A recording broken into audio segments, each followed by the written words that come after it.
José Alberto Palma. Historia negra de la medicina. Capítulo 15. Alucinógenos, adicciones. Y enfermedad de Parkinson, 1.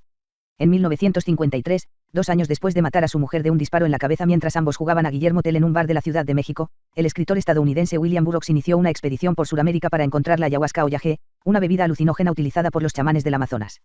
En las cartas escritas a su amigo el poeta Allen Ginsberg desde Pucallpa, ciudad peruana a orillas del río Ucayali, Burroughs informó de que había encontrado la ayahuasca y la había probado. 2.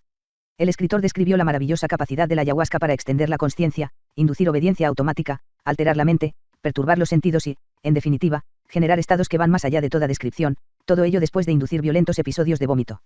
El primero en documentar el uso de la ayahuasca por tribus amazónicas y en identificar la planta de la que la se obtiene, una liana bautizada Banisteriopsis caapi, fue el botánico inglés Richard Spruce, quien pasó 15 años de su vida explorando el Amazonas. Por supuesto, también probó la ayahuasca, aunque encontró el sabor tan amargo que no probó un segundo sorbo. En 1905 el químico colombiano Rafael Cerda Bayón administró el brebaje a un soldado quien, encontrándose lejos de su hogar, dijo que había tenido visiones de la muerte de su hermana, lo que se confirmó algunas semanas más tarde cuando recibió una carta anunciándole la triste noticia. Convencido del poder telepático de la ayahuasca, Cerda Bayón sugirió el nombre de telepatina para el ingrediente activo, que fue finalmente identificado en 1923 por otro químico colombiano, Guillermo Fischer Cárdenas. Figura 23. Indígena peruano preparando la bebida. De yagé hirviendo ramas de la planta. La aplicación de la ayahuasca en medicina comenzó unos años más tarde, cuando el farmacólogo alemán Louis Lewin rebautizó el ingrediente activo como banisterina y sugirió que podría ser útil para el tratamiento de pacientes paralizados tras haber padecido encefalitis letárgica, una misteriosa enfermedad que afectó a alrededor de 5 millones de personas en todo el mundo entre 1916 y 1928, muchos de los cuales murieron. La enfermedad causaba una amalgama de extraños y desconcertantes síntomas neurológicos y psiquiátricos. La mayor parte del daño ocurre en el cerebro reptiliano, heredado de nuestros antepasados prehistóricos y santuario de la interacción entre movimiento y emoción. Por ello, los pacientes que sobrevivieron a encefalitis letárgica desarrollaron conductas obsesivas, impulsivas, irascibles. Mientras, muchos quedaron en un estado catatónico e inmóvil, similar a lo que sucede en personas con enfermedad de Parkinson avanzada. Justo antes de morir en 1929, Lewin presentó sus resultados con banisterina en donde la droga mejoró los síntomas en 3 pacientes con parálisis post-encefalítica, todo ello documentado con cinematografía, una novedad para la época. Kurt Beringer, un neuropsiquiatra de Heidelberg, siguió el ejemplo de Lewin y administró 20 miligramos de banisterina subcutánea a 15 pacientes que habían desarrollado parkinsonismo postencefalítico. El tratamiento mejoraba la rigidez y la lentitud durante una semana, aunque no tenía efecto alguno en los temblores. Hubo que esperar más de 40 años hasta que se desarrollaran otros tratamientos para estos pacientes. La enfermedad de Parkinson es la causa más frecuente de discapacidad física en las personas mayores. Afecta al menos a 1 de cada 1000 individuos mayores de 65 años, aunque también puede aparecer en personas mucho más jóvenes. La causa de la enfermedad es desconocida, aunque es 2 veces más frecuente en no fumadores que en fumadores. Las sospechas de enfermedad aparecen cuando el paciente desarrolla torpeza en una mano, dolor y rigidez en un brazo y hombro, y cansancio. La aparición de un temblor es un signo difícil de ignorar y que normalmente desemboca en la visita a un neurólogo. Un dato interesante es que existen síntomas de la enfermedad que pueden aparecer varios años antes que los problemas de movimiento, entre ellos, la pérdida del sentido del olfato, estreñimiento, presión arterial baja al ponerse de pie, hipotensión ortostática, y hablar o moverse durante los sueños, trastorno de conducta del sueño REM. Si la enfermedad de Parkinson no es tratada, los síntomas progresan de manera irrefrenable, produciendo problemas para hablar, arrastre de los pies al caminar y caídas frecuentes. La lentitud, el temblor y la rigidez, que son los síntomas más característicos de esta enfermedad, son causados por la pérdida de un pequeño grupo de neuronas llamado sustancia negra, situado en el tronco del encéfalo. Estas neuronas producen dopamina. Bajo el microscopio, algunas de las neuronas que quedan contienen unas inclusiones redondeadas llamadas cuerpos de Lewy, lo que permite al patólogo confirmar el diagnóstico durante la autopsia. Este descubrimiento cambió radicalmente la forma de ver la enfermedad de Parkinson así como su tratamiento. Para reponer los niveles bajos de dopamina, Hornikiewicz pensó que podría ser útil la administración de un precursor de esta llamado levodopa. La levodopa es una molécula que se encuentra de manera natural en las habas. Después de ser ingerida, se absorbe activamente en el intestino y es luego transportada por el torrente sanguíneo hacia el cerebro, donde es convertida en dopamina. Dicho y hecho. Hornikiewicz administró levodopa intravenosa en sus pacientes con resultados asombrosos. En pocos minutos los temblores desaparecieron y los movimientos eran mucho más ágiles. Los pacientes eran capaces de levantarse de la silla sin ayuda y de caminar sin arrastrar los pies. La enfermedad de Parkinson le había robado los movimientos que había tardado una vida en aprender, y la levodopa se los había devuelto. Hoy en día la levodopa sigue siendo el tratamiento más eficaz para tratar los síntomas motores de la enfermedad de Parkinson. Algo más tarde, en la década de 1970, el neurólogo y escritor Oliver Sacks trató con levodopa a sus pacientes que sufrían parkinsonismo severo tras haber padecido la misteriosa encefalitis letárgica. El Dr. Sacks publicó sus experiencias con estos pacientes en 1973 en su libro Awakenings, Despertares. Estos enfermos eran mucho más sensibles a la levodopa que los pacientes con enfermedad de Parkinson y el tratamiento fue espectacularmente eficaz para sacar a estos pacientes de su estado de letargo. Algunos de estos pacientes sufrían de lo que Sacks denominó nostalgia incontinente, un reajuste doloroso de la realidad al ser liberados de su encarcelamiento. 3. Pero muchos también comenzaron a tener sueños vívidos o pesadillas, ilusiones y alucinaciones. Uno de estos pacientes veía caras en la pantalla negra de la televisión apagada, otra cosía con hilo y agujas imaginarios, y otro creía que un coche le perseguía porque quería atropellarlo. En pacientes con enfermedad de Parkinson, las alucinaciones visuales normalmente aparecen tras recibir tratamiento con levodopa durante meses o años. 4. En mi propia experiencia como neurólogo, las alucinaciones por levodopa no son infrecuentes. Uno de mis pacientes veía a sus familiares o amigos ya fallecidos, otra distinguía elefantes y cerdos de color azul, y otra notaba niños jugando alrededor de su cama. En otros casos, las alucinaciones son mucho más complejas. Por ejemplo, otra de mis pacientes aseguraba que de los poros de su piel emergía aceite o cera, y otra estaba convencida de que pequeños insectos habitaban en su cuerpo y salían por la noche para crear pequeñas madejas de hilo blanco que luego encontraba por la mañana. ¿Debería ser entonces la levodopa considerada como una droga alucinógena, tal y como la ayahuasca? La respuesta no está clara, aunque es cierto que la levodopa se utiliza en pacientes con otras enfermedades, por ejemplo, distonías, sin producir ninguna alucinación, por lo que es probable que los pacientes con enfermedad de Parkinson tengan ya cierta predisposición a tener alucinaciones.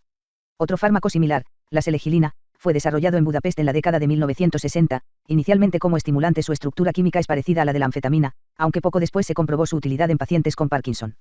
Los primeros pacientes no solo experimentaron cierta mejoría en la rigidez y el temblor, sino también sueños vívidos, sentimientos de energía sin límites y cierto efecto afrodisíaco. En efecto, la selegilina comparte el mecanismo de acción con la banisterina de la ayahuasca. Ambos previenen la descomposición de ciertos mensajeros químicos en el cerebro mediante la inhibición de la enzima monoaminoxidasa, MAO, por sus siglas en inglés.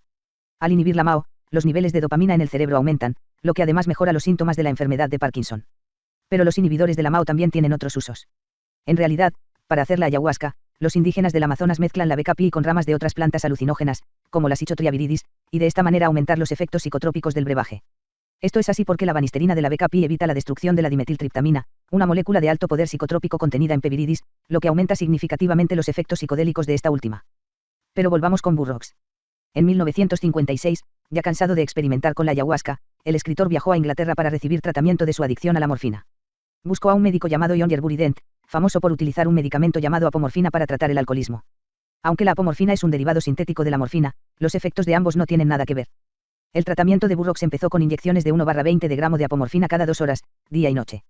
Tras el tratamiento, Burroughs dejó de consumir morfina con relativamente pocos síntomas, salvo por insomnio. Después de 5 días fue dado de alta con 5 tubos de pastillas de apomorfina por si sufría síndrome de abstinencia. La apomorfina hizo desaparecer la necesidad de morfina sin inducir dependencia.